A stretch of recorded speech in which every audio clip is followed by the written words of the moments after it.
আসসালামু আলাইকুম।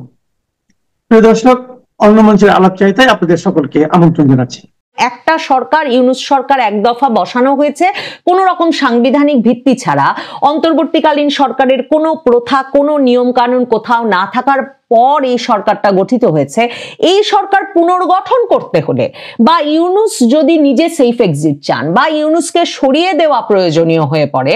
তাহলে আসলে বাংলাদেশের এই ভবিষ্যতে কি ঘটতে পারে, কি ধরনের সরকার গঠিত হবে। কাজেই মার্কিন যুক্তরাষ্ট্রের তরফে সরাসরি প্রধান বিচারপতিকে এই পরামর্শ দেওয়া হয় এবং এই আলোচনা করতে যাওয়া হয় যে তত্ত্বাবধায়ক সরকার ব্যবস্থা ফিরিয়ে আনতে যাতে আদালত সক্রিয় হয়ে ওঠে এবং প্রধান বিচারপতি সৈয়দ রেফাত আহমেদ যাতে প্রস্তুত থাকেন সদ্য সাবেক প্রধান বিচারপতি হিসেবে তত্ত্বাবধায়ক সরকারের প্রধান উপদেষ্টার দায়িত্ব নিতে যে কোনো পালাবদল ঘটে গেলে। 2024-এর 5ই আগস্ট শেখ হাসিনা সরকারের পতনের পর থেকেই তত্ত্বাবধায়ক সরকার ব্যবস্থা বাংলাদেশে আবার ফিরে আসে কিনা এই নিয়ে আলোচনা একরকমের তুঙ্গে ছিল। কারণ দেখেন, যখন ইউনূস সরকার গঠিত হলো তখন অন্তর্বর্তীকালীন সরকার বা একটা অনির্বাচিত সরকার দ্বারা দেশ পরিচালনার কোনো নিয়ম বা আইন সংবিধানে ছিল না। সে সময় সরকারের তরফে বলা হয় রাষ্ট্রপতি নাকি আপিল বিভাগের কাছে 106 অনুচ্ছেদ অনুসারে পরামর্শ চেয়েছেন এবং তার ভিত্তিতে আপিল বিভাগের সকল বিচারপতিরা মিলে, প্রধান বিচারপতি সহ সকল বিচারপতিরা মিলে এমন একটা পরামর্শ রাষ্ট্রপতিকে দিয়েছেন যার ভিত্তিতে ইউনূস সরকার গঠিত হতে পেরেছে। এখন পর্যন্ত সেই রেফারেন্সটি কেউ দেখেননি এবং জামায়াতে ইসলামী সহ আওয়ামী লীগ বিভিন্ন তরফে, আর আইনজীবীরা তো বটেই, বারবার বলছেন যে তখন প্রধান বিচারপতি সহ আপিল বিভাগের বিচারপতিরা সেনা সদরে পলাতক ছিলেন বলে পরে সেনাবাহিনীর তরফেই জানানো হয়েছে। কাজেই ওসব গালগল্প, একটা শুনানি অনুষ্ঠিত হয়েছিল এবং তার ভিত্তিতে রেফারেন্স দিয়ে ইউনূস সরকার গঠিত হয়েছে, এটা কোনোভাবেই বিশ্বাসযোগ্য নয়। এবং জামায়াতে ইসলামী পর্যন্ত ঐকমত্য কমিশনের সভায় ইউনূস সরকারকে এই হুমকি দিয়ে রেখেছে যে পরবর্তীতে নিশ্চিতভাবে এই আইনি ব্যাখ্যার প্রশ্ন উঠবে এবং ইউনূস সরকারের বৈধতা নিয়ে আদালতে প্রশ্ন উঠবে, মামলা হতে পারে। এমন অবস্থায় তত্ত্বাবধায়ক সরকার ব্যবস্থা ফিরে আসে কিনা, একটা সাংবিধানিক ভিত্তি সমৃদ্ধ বা আদালতের আদেশে পুনর্গঠিত তত্ত্বাবধায়ক সরকারের অধীনে শেষ পর্যন্ত আগামী নির্বাচনটা অনুষ্ঠিত হয় কিনা, এই নিয়ে জল্পনা ছিল। জল্পনা তুঙ্গে উঠেছিল যখন রাজনৈতিক দলগুলোর সঙ্গে ইউনূস সরকারের অবিশ্বাস বেড়েছিল, বিশেষভাবে বিএনপির সঙ্গে এসব সূত্রে যে আদৌ কোনোদিন নির্বাচন দেবেন কিনা ডক্টর ইউনূস সরকার আসলে গড়িমসি করছেন কিনা নির্বাচন দিতে। এবং বিএনপির তরফে যখন ছাত্র উপদেষ্টাদের পদত্যাগ দাবি করে এই সরকারের নিরপেক্ষতা নিয়েও প্রশ্ন তোলা হয়েছিল, যেখানে সরাসরি বলা হয়েছিল যে ছাত্র উপদেষ্টারা সরকারের ভেতরে থাকলে সেই সরকার নির্বাচন অনুষ্ঠান করলে সরকার নিরপেক্ষতা হারাবে, কারণ যেই ছাত্র উপদেষ্টারা এখন রাজনৈতিক দল গঠন করছেন এবং যারা নিজেরাই নির্বাচনে অংশ নেবেন বলছেন, তারা সরকারে থাকা অবস্থায় এই সরকার নির্বাচন আয়োজন করলে এই সরকারকে নিরপেক্ষ বলা যাবে না। এমন একটা প্রেক্ষাপটে বারবার তত্ত্বাবধায়ক সরকার ব্যবস্থা ফিরিয়ে আনার আলাপ হচ্ছিল এবং অনেকের দিক থেকে এই আকুলতাটা কতটা বেশি ছিল দেখেন, ঐকমত্য কমিশনের একজন প্রধান ব্যক্তি, সুশীল সমাজের প্রতিনিধি, বাংলাদেশের সংস্কার এজেন্ডা যারা দীর্ঘ সময় ধরে পরিচালনা করছেন তাদের একদম শীর্ষস্থানীয় ব্যক্তিদের একজন, মার্কিন যুক্তরাষ্ট্রের অত্যন্ত ঘনিষ্ঠ সুজন সম্পাদক, সুশাসনের জন্য নাগরিক, এই এনজিওটির প্রধান বদিউল আলম মজুমদার, সুশীল সমাজের প্রতিনিধি,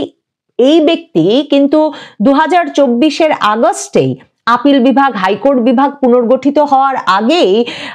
এই 2011 সালে যে তত্ত্বাবধায়ক সরকার ব্যবস্থা বাতিল হয়ে গেল, সেই বাতিলাদেশের বিরুদ্ধে রিভিউ চেয়ে আদালতে আবেদন করেন এবং এরপর অক্টোবর মাসে এসে সেই আবেদনটি করে। বিএনপির তরফেও সেই আবেদন করা হয়। 16ই অক্টোবর এসে মির্জা ফখরুল ইসলাম আলমগীর এই আবেদন করেন যে 2011 সালে যে আদালত বাতিল করে দিল তত্ত্বাবধায়ক সরকার ব্যবস্থা, সেই বিষয়টি যাতে পুনর্বিবেচনা করা হয় বা রিভিউ করা হয়। এবং এরপর বাংলাদেশ জামাতে ইসলামের সেক্রেটারি জেনারেল মিয়া গোলাম পারোয়ার আবার 23শে অক্টোবর মানে 2024-এর আগস্ট থেকে অক্টোবরের মধ্যে সুশীল সমাজের প্রতিনিধি এবং অক্টোবরে এসে বিএনপি জামাত সকলেই এই আবেদনটা আদালতে করে রেখেছিল যে তত্ত্বাবধায়ক সরকার ব্যবস্থা বাতিলের রায়টা যাতে আপিল বিভাগ আবার শুনে এটা যাতে রিভিউ করা হয়। কিন্তু আদালত, সৈয়দ রেফাত আহমেদের যে আদালত, বিপ্লবের পর আদালতের সামনে দাঁড়িয়ে ডেডলাইন দিয়ে মানে যেই প্রধান বিচারপতিকে বসানো হলো বা যে আপিল বিভাগ পুনর্গঠন করা হলো যে এখন আগেদেরকে নামতে হবে এবং এদের বসাতে হবে, সেই আপিল বিভাগ বা সেই প্রধান বিচারপতি সৈয়দ রেফাত আহমেদ কিন্তু কর্ণপাত করেন নাই এবছর আগস্ট পর্যন্ত তত্ত্বাবধায়ক সরকার বাতিলের ওই রায়ের বিষয়টি রিভিউ করার ক্ষেত্রে। আগস্ট মাসে এসে, এই যে আগস্ট মাসের শেষে এসে তত্ত্বাবধায়ক ব্যবস্থা বাতিলের রায়টা পুনর্বিবেচনার জন্য আদালতে ওঠে, তার পেছনে গুরুত্বপূর্ণ ভূমিকা রাখেন মার্কিন রাষ্ট্রদূত ট্রেসি অ্যান জ্যাকবসনের প্রধান বিচারপতির সঙ্গে সরাসরি সাক্ষাৎ। আগস্ট মাসের পরিস্থিতিটা মনে করেন, আগস্ট মাসেও কিন্তু ডক্টর ইউনূস সরকার শেষ পর্যন্ত নির্বাচন দেবেন কিনা,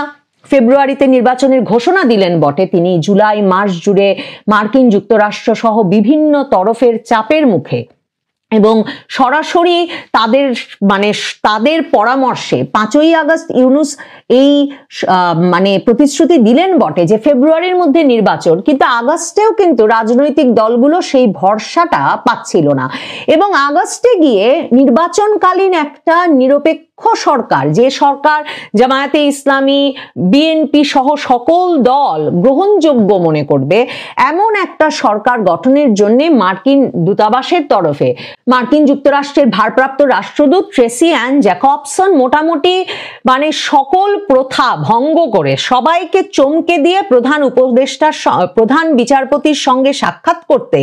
তার বাসভবনে চলে যান, প্রধান বিচারপতির সরকারি বাসভবনে চলে যান 14ই আগস্ট এবং সেখানে গিয়ে সরাসরি মার্কিন যুক্তরাষ্ট্রের তরফে এই বিষয়টা নিয়ে আলাপ হয় যে তত্ত্বাবধায়ক সরকার ব্যবস্থা ফিরিয়ে আনতে যাতে আদালত সক্রিয় হয়, কারণ একটা সরকার, ইউনূস সরকার এক দফা বসানো হয়েছে কোনো রকম সাংবিধানিক ভিত্তি ছাড়া, অন্তর্বর্তীকালীন সরকারের কোনো প্রথা, কোনো নিয়ম কানুন কোথাও না থাকার পর এই সরকারটা গঠিত হয়েছে। এই সরকার পুনর্গঠন করতে হলে বা ইউনূস যদি নিজে সেফ এক্সিট চান বা ইউনূসকে সরিয়ে দেওয়া প্রয়োজনীয় হয়ে পড়ে, তাহলে আসলে বাংলাদেশের এই মানে ভবিষ্যতে কি ঘটতে পারে, কি ধরনের সরকার গঠিত হবে, কাজেই মার্কিন যুক্তরাষ্ট্রের তরফে সরাসরি প্রধান বিচারপতিকে এই পরামর্শ দেওয়া হয় এবং এই আলোচনা করতে যাওয়া হয় যে তত্ত্বাবধায়ক সরকার ব্যবস্থা ফিরিয়ে আনতে যাতে আদালত সক্রিয় হয়ে ওঠে এবং প্রধান বিচারপতি সৈয়দ রেফাত আহমেদ যাতে প্রস্তুত থাকেন সদ্য সাবেক প্রধান বিচারপতি হিসেবে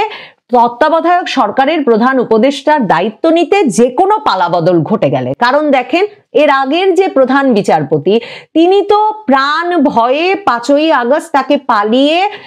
সেনা সদরে গিয়ে আশ্রয় নিতে হয়েছে এবং এরপর থেকে তিনি পলাতক আছেন। যিনি তত্ত্বাবধায়ক সরকার ব্যবস্থা বাতিল করেছিলেন, যেই প্রধান বিচারপতি খায়রুল হক, তিনি এখন হত্যা মামলায় জেলে আছেন। এই অবস্থায়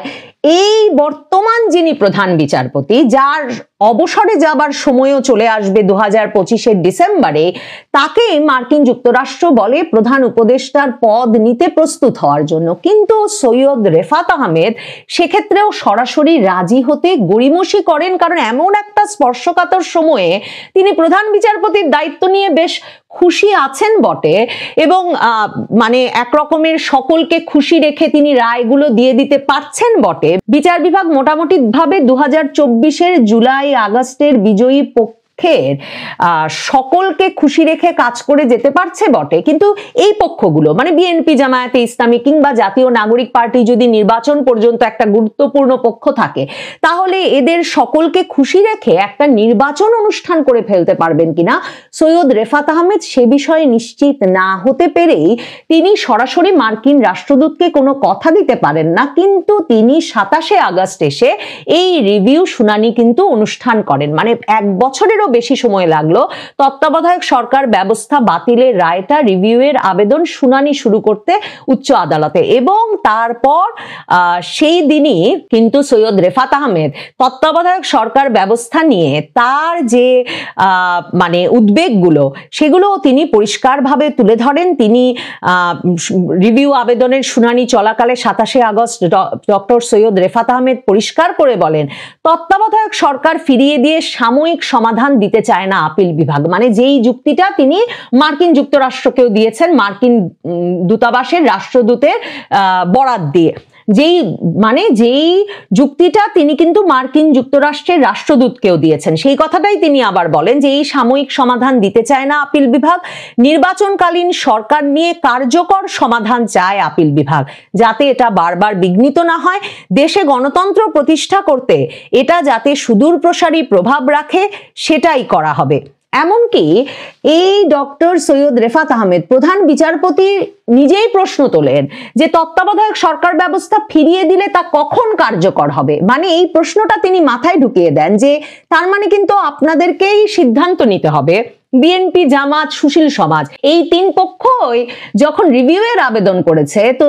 বিচারপতি রেফাত আহমেদ বলছেন যে এদেরকেই মানে সম্ভবত এদের কাছেই উত্তর চাইছেন যে এরা কবে থেকে কার্যকর চাইছেন, আগামী নির্বাচনের আগেই কি কার্যকর চাইছেন। তার মানে সৈয়দ রেফাত আহমেদ জানেন এই বিষয়গুলোর মীমাংসা হতে হবে আদালতের বাইরে এবং তিনি সেই প্রেসক্রিপশন মোতাবেকই কাজ করবেন। আপনি যদি 2024-এর আগস্ট থেকে, আমি জানি না আদালত অবমাননার ফেরে পড়ছি কিনা, কিন্তু 2024-এর আগস্ট থেকে এই সৈয়দ রেফাত আহমেদের যে বিচারালয় সেটাকে যদি বিবেচনা করেন, তারা মূলত মানে এই যে 2024-এর আন্দোলনের যে বিজয়ী পক্ষ বিএনপি, জামায়াতে ইসলামী, ইউনূস সরকার, তাদের প্রেসক্রিপশনেই কিন্তু খালাস, জামিন কিংবা না জামিন সবকিছুর ব্যবস্থা করছেন। কাজে এই উত্তরগুলো যে তুলে দিতে হবে সৈয়দ রেফাত আহমেদের কাছে, সে কথাটা কিন্তু রেফাত আহমেদ পরিষ্কার করে তারপর 21শে অক্টোবর আপিল শুনানির তারিখ দিয়েছেন। এখন বিএনপি বা জামায়াতে ইসলামী, আপনার কি মনে হচ্ছে যে এখনো তত্ত্বাবধায়ক সরকার সেভাবে চাইছে যখন জুলাই সনদ স্বাক্ষরটা হলো এমন একটা সময় যখন মনে হচ্ছে বিএনপি, জামাত, ইউনূস সরকারের মধ্যে সম্পর্ক, ঐক্য একেবারে সবচেয়ে ভালো অবস্থায় আছে। বিএনপির তরফে তো একরকমের মির্জা ফখরুল ইসলাম আলমগীর প্রধান উপদেষ্টার মধ্যে প্রেসিডেন্ট জিয়ার ছায়া দেখছেন, তারেক রহমান বলছেন যে ডক্টর ইউনূসের আশীর্বাদ নিয়েই এগিয়ে যেতে হবে, এরকম সব আবেগপূর্ণ অবস্থায় জুন মাসেই বলে রেখেছেন যে ডক্টর ইউনূস সবসময় মাথার উপরে থাকবেন। তো এমন একটা পরিস্থিতিতে বিএনপি যখন ডক্টর ইউনূসের সঙ্গে সবচেয়ে ঘনিষ্ঠ অবস্থায় আছে, তারা যখন জাতীয় নাগরিক পার্টিকে ঝরিয়ে ফেলেছে এবং জামায়াতে ইসলামী এবং বিএনপির মধ্যে এমন একটা কোনো স্বার্থের ভাগাভাগি হয়েছে যাতে দুই পক্ষই মনে করছে তাদের স্বার্থ সবচেয়ে বেশি অক্ষুণ্ণ থাকছে, এমন অবস্থায় কেন বিএনপি, জামাত চাইবে যে প্রধান বিচারপতি সৈয়দ রেফাত আহমেদ হঠাৎ করে তত্ত্বাবধায়ক সরকার ব্যবস্থা ফিরিয়ে এনে ইউনূস সরকারকে অস্থিতিশীল করে তুলুক বা এই যে একটা ব্যবস্থাপনা চলছে সেই ব্যবস্থাটাকে ডিস্টার্ব করুক। মানে আমি বলতে চাইছি আদালত সে আদেশই দেবে। আদালত তত্ত্বাবধায়ক সরকার ব্যবস্থা ফিরিয়ে আনলে বুঝতে হবে নির্বাচনের আগে তত্ত্বাবধায়ক সরকার ব্যবস্থা ফিরিয়ে আনতে চায় বিএনপি, জামাত, বিদেশি পক্ষ, মার্কিন যুক্তরাষ্ট্র সহ আন্তর্জাতিক পক্ষগুলো এবং তাদের যে প্রতিনিধি আছেন, সুশীল সমাজের প্রতিনিধিরা, বদিউল আলম মজুমদার, আলী রিয়াজ সহ ব্যক্তিবর্গ। আদালত না হলে আবারও হয় আজকের শুনানিটাও বিলম্বিত হবে অথবা এই শুনানির পর আবার যে তারিখ ঘোষিত হবে আগামী নির্বাচন পার হয়ে গিয়ে এমন একটা সময়ে আবার তত্ত্বাবধায়ক সরকার ব্যবস্থা নিয়ে আলাপ হবে যখন ইউনূস সরকারকে এই তত্ত্বাবধায়ক সরকার ব্যবস্থা ফিরিয়ে আনাটা কোনোভাবে বিব্রত করতে পারবে না। আর যদি ফিরিয়ে আনে তত্ত্বাবধায়ক সরকার ব্যবস্থা এই আদালত খুবই আশু বা দ্রুত, তাহলে বুঝতে হবে সৈয়দ রেফাত আহমেদ বা প্রধান উপদেষ্টা পদে কে আসতে যাচ্ছেন সে বিষয়টা এই সব পক্ষগুলো নিশ্চিত করে ফেলেছে এবং আগামী নির্বাচনের আগেই এই তত্ত্বাবধায়ক সরকার ব্যবস্থা ফিরে আসছে। ওই যে সৈয়দ রেফাত আহমেদ যে প্রশ্ন করেছেন কবে কার্যকর হবে সেই সিদ্ধান্তটাও হয়ে গেছে। দেখেন ঐকমত্য কমিশনও কিন্তু চেষ্টা করেছিল সবগুলো দলকে একসঙ্গে বসিয়ে কি ধরনের তত্ত্বাবধায়ক সরকার তারা চায়, প্রধান উপদেষ্টা পদে কাকে চায়, উপদেষ্টাদের মধ্যে কাকে চায়, সে বিষয়ে একটা ঐকমত্য সাধনে সেখানে জামায়াতে ইসলামী এই যে সদ্য সাবেক প্রধান বিচারপতি বা বিচারপতিদের মধ্যেই তত্ত্বাবধায়ক সরকারের প্রধানকে রাখার বিষয়ে মত দিয়েছে। বিএনপি বলেছে তারা শুধুমাত্র জুডিশিয়ারির মধ্যে এটা সীমাবদ্ধ রাখতে চায় না, তারা বাইরে থেকেও প্রধান উপদেষ্টা আনবার সুযোগ চায়। আর মেয়াদের ক্ষেত্রে বিএনপি বলেছে যে 3 মাস মেয়াদ দেওয়া ছিল সেটাকেই তারা যথেষ্ট মনে করে, কিন্তু প্রয়োজনে আরো 1 মাস বাড়ানো যেতে পারে। জামায়াতে ইসলামীও সে কথা বলেছে। কাজেই প্রধান উপদেষ্টা পদে কাকে নিয়োগ করা যাবে, প্রধান উপদেষ্টা হিসেবে কে দায়িত্ব নিতে পারেন তত্ত্বাবধায়ক সরকারে, এই বিষয়টি নিশ্চিত না হলে নিশ্চিতভাবেই ডক্টর সৈয়দ রেফাত আহমেদ প্রধান বিচারপতি এ সময়ে তত্ত্বাবধায়ক সরকার ব্যবস্থা ফিরিয়ে আনার ঝুঁকি নেবেন না। তিনি বাইরে থেকে কি ইঙ্গিত পেয়েছেন তার উপর নির্ভর করছে আদালতে তত্ত্বাবধায়ক সরকার ব্যবস্থা ফিরে আসা বিষয়টি, আর নির্ভর করছে ডক্টর সৈয়দ রেফাত আহমেদ সদ্য সাবেক প্রধান বিচারপতি হিসেবে নির্বাচনকালীন সরকারের দায়িত্ব নিতে রাজি হন কিনা তার উপরেও। সৈয়দ রেফাত আহমেদ কিন্তু সেই দায়িত্ব দিয়ে দিয়েছেন যখন তিনি বলেছেন যে কোনো অস্থায়ী সমাধান দিতে চায় না আপিল বিভাগ, আপিল বিভাগ একটা স্থায়ী সমাধান দিতে চায়। তার মানে আপিল বিভাগই সিদ্ধান্ত নিয়ে জানিয়ে দেবে, বাইরের আলোচনা সকল জেনে প্রেসক্রিপশনগুলো জেনে নিয়ে, যে বিচার বিভাগের মধ্যেই সদ্য সাবেক প্রধান বিচারপতিকে প্রধান উপদেষ্টা করার প্রথাটিই চালু থাকছে, নাকি বাইরে থেকে ডক্টর মোহাম্মদ ইউনূসের সরকারকেও এমনকি তত্ত্বাবধায়ক সরকার নাম দিয়ে নতুন করে পুনর্গঠনের কোনো সুযোগ দেওয়ার সুযোগ থাকছে। এই বিষয়গুলোর আলাপ চলছে বাইরে। আপিল বিভাগ কতটুকু নড়াচড়া করে, আদৌ নড়াচড়া করে কিনা, এই মুহূর্তে এই বিষয়ে কোনো সিদ্ধান্ত জানায় কিনা, এ সবই নির্ভর করছে আসলে বাইরের রাজনৈতিক পক্ষ, সুশীল সমাজ পক্ষ আর আন্তর্জাতিক পক্ষগুলোর তৎপরতার উপরে।